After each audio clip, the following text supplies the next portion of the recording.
What if I have the urge to tell you something and you don't like what you hear? I think it's our biggest season ever of the story kind of getting big and moving faster.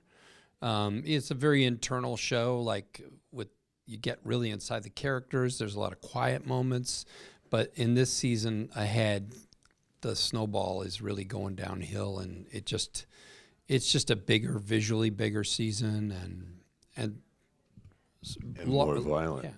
Yeah, It gets to be more violent, which makes me much happier, because I mean, all these human relationships, man, woman, girlfriend. Come on.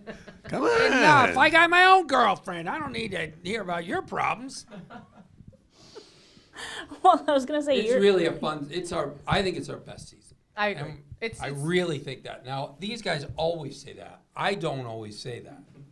It's true. I don't they really always put their say foot on it's the our gas, best both with season. he's like the stuff he's talking about, the action, but also the internal sort of implosions of characters and relationships. We do pick up where we left off. So there's that initial moment where Kim has to run to try to catch up with what he's saying. You're going to have a different persona, and who does that mean you're going to be, and what does that mean to him? What does it mean to me? What does it mean to our relationship? So she is grappling with that, but I think it's more the larger picture is what you're seeing, is this idea of how can this relationship persevere, and what would the cost be to her, and how she behaves in order to stay in that relationship. And I think it's definitely at a breaking point. Ka-ching. Jimmy, you are an attorney.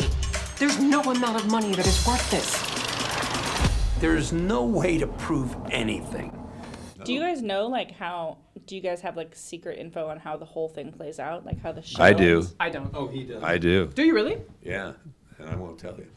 No, I don't have any I'm fucking not asking for you idea. to tell me. I was just curious if they gave you, I don't think they've cemented it in. Obviously, there has to be an architecture that would work with where Breaking Bad is, because it's a prequel, but I don't think they've made a concrete It's hard decision. to know what the writers know or don't know. Yeah. They always claim to not know anything, really. Right. And then it's hard to believe that they could write something that ultimately worked together as well as these seasons do if you didn't know anything. Well, but Bobby, the thing is, you were supposed to go years ago clean up a mess, Yeah. right? Yep. Yeah. And- one big and- proof of and how. they didn't have any idea how they were going to clean up that mess because you had another commitment. And How I Met Your then- Mother. Then Yeah. you really want to give up Breaking Bad for that. But anyway, it's they had to bring me in. That's Right, what so happened they in Breaking created Bad. Mike. They had to create Mike Ehrmantraut character because Saul Goodman was supposed to clean up Kristen Ritter's death. Was supposed to be the cleaner, and Bob was unavailable. So they literally wrote Mike Ehrmantraut's Right, character so they for don't. that. They Turn out do well for you. discover things. I mean, these guys think, Yeah. and they at first thought Chuck men was and going to women who be read it. a sympathetic character Oh, yeah, to show yeah. Jimmy as more compassionate. He was going to be a Peter- sickly brother that stays home and can't function, and instead he became the villain. yeah. I think it's perfect with Michael McKean, though. Right.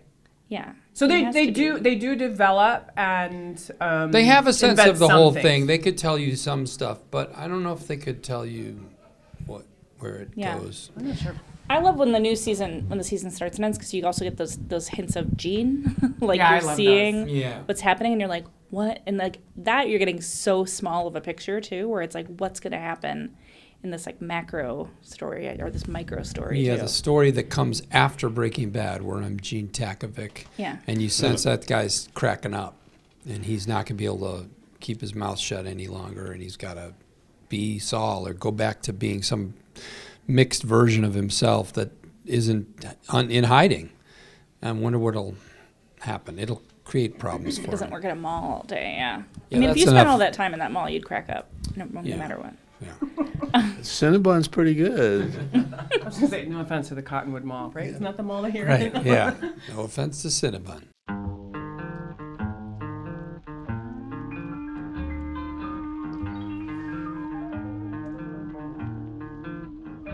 The variety of this show is incredible. I mean, we get to do comedy, and I whenever imagine it's all fun. whenever whatever. Mike and Jimmy are together, it's Laurel and Hardy, you know.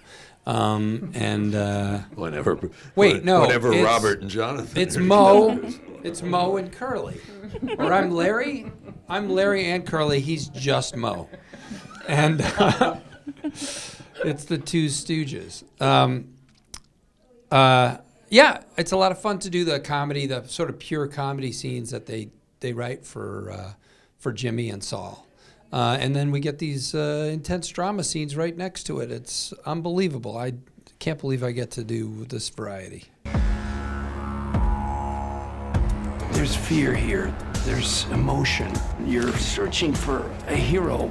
Will no one save you? But don't hit it too hard. Just throw it away.